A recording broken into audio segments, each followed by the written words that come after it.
I am Vangelis Papadimotropoulos.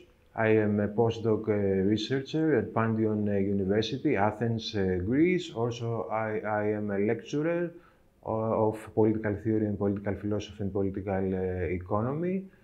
My work examines internet-enabled grassroots organizational models, such as peer production, the commons, material and immaterial, the digital commons, platform cooperatives, open cooperatives, and distributed autonomous organizations on blockchain.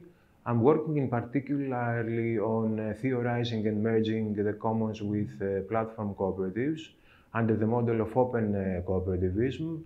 Open cooperativism comprises civil society organizations that produces material and immaterial commons, ethical market entities that add exchange value on top of the use value of the commons, and the partner state enabling commons-based peer production. I'm also working on a novel political theory and political economy of the commons that seeks to go beyond the left, the right, and the center to unite all people under a more inclusive, fairer, democratic, ecological, ethical economy.